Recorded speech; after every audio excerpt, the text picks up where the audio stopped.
I want you to spare me just a few minutes to watch this video. If you are a traveler who carries a Nigerian passport, or if you have someone close to you who travels with a Nigerian passport.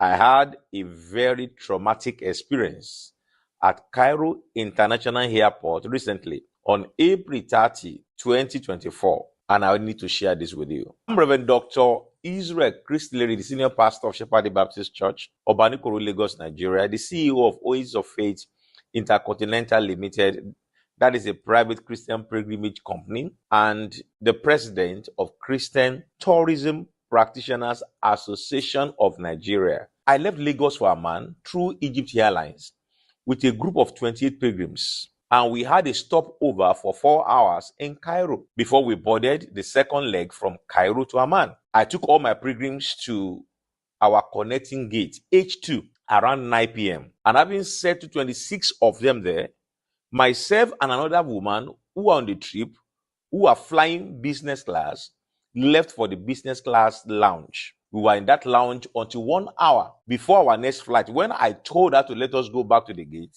since I saw the notification that the gate of our connecting flight was open. When we arrived, I saw the pilgrims seated and not going through the gate security checks. I asked them why, and they replied that they tried to, but were asked to go back and sit down and allow others to go through the check first. I then went to the counter and asked a young man I saw there if they were not attending to Amman passengers yet. And he confirmed that they were already doing that. So I told all the pilgrims to rise up and let us go through the gate formalities to board our next flight. As we lined up to go through the formalities, I saw some policemen and some airport staff talking together. I wonder what they were talking about. And initially, I thought it was about our documentation or visas that they wanted to confirm. After a little time, I was told to step aside and allow others to go through the security check. At that time, I knew we could do our own security check easily. That means myself and the other woman.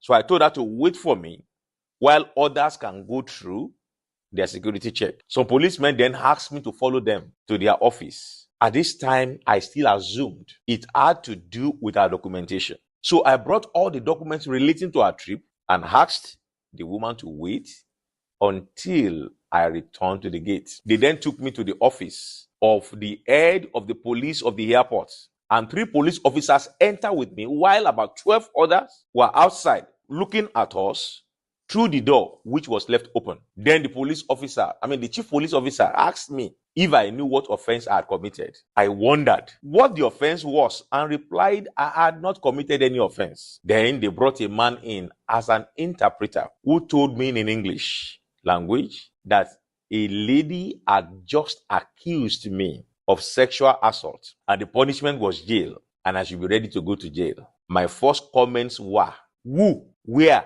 when, and how? Then they pointed to a lady who decided to hide her face behind another lady.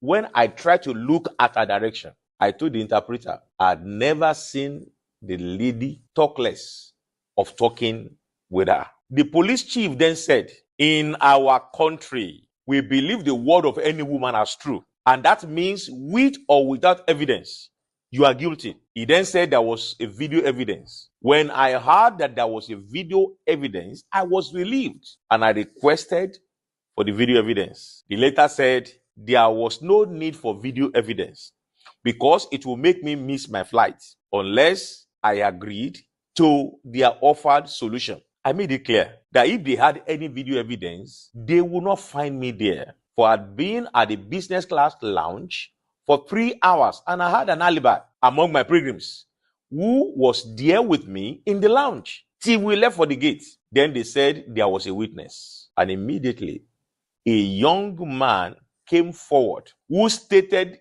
that he was a witness to the assault.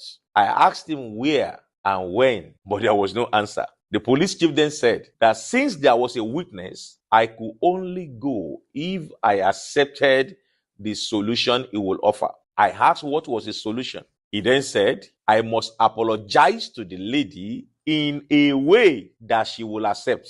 I then asked, how do I apologize for what I had not done? He insisted that if I did not apologize, I shall be charged to court.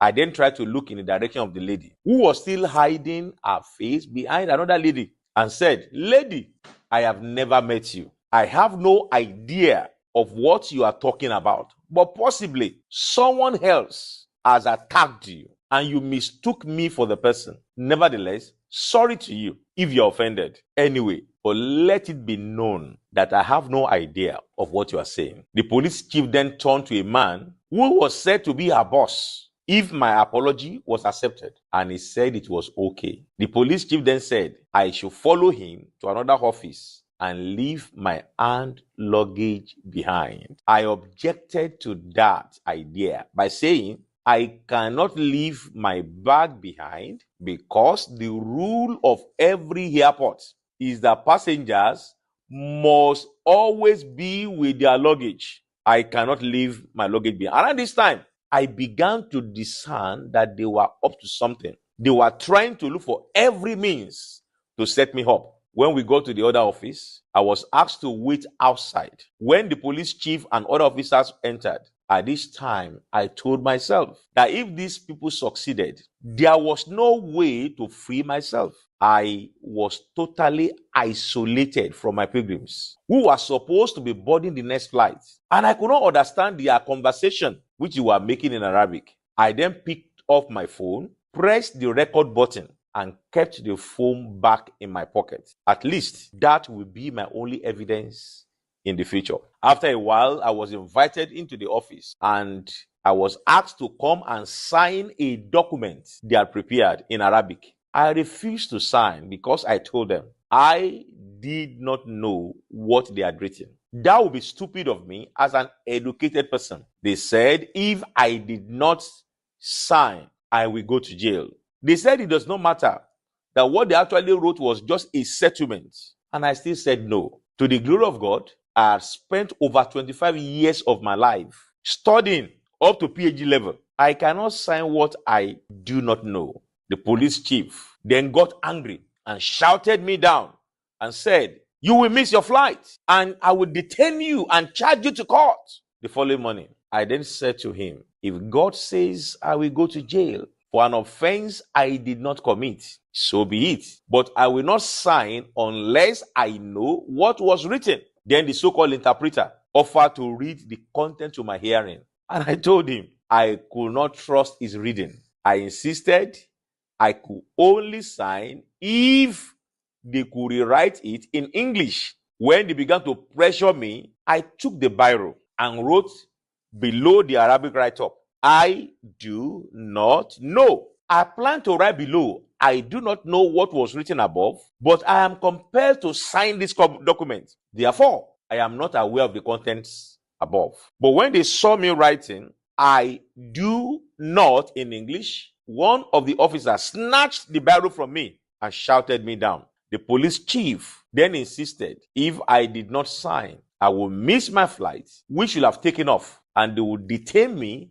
and charge me to court the following morning. Then an idea came to my mind. Since I succeeded in writing, I do not below the Arabic, it speaks volume. So I picked the biro again and wrote my surname. While doing that, the desk manager of the check-in counter came in and talked to them in Arabic like magic. They handed over my passport to me and asked him to take me to the aircraft. I did not understand the magic words that effected my release until I got to the tarmac. Right at the foot of the aircraft, I saw all my 27 pilgrims standing at the entrance of the aircraft. They had refused to board the plane unless their leader was released, against all pleas and threats, even from the pilot, who told them he would take off without them. They refused to enter the aircraft unless their leader was released. Now I know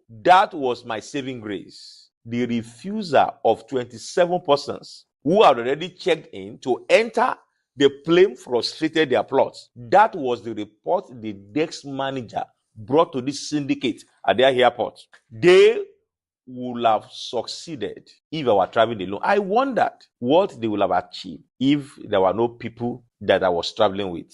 They would have succeeded in making me miss my flight, and it taught me. I am still traumatized by that event, wondering what would have happened. What else would have happened if there were no other passengers with me? No doubt, this could have happened to many other persons who would have been charged to court for wrong accusations or ended up being extorted by this syndicate in that airport. I decided to make this video to expose the evil plots going on in many African airports against Nigerians. Kindly share this video with all your friends and your brothers so that they can know what goes on. We need to be more careful with these people. Please do your best to make it go viral. You might be saving another person from such embarrassment by exposing the evil schemes in some of these airports. May God save us from evil men. Amen.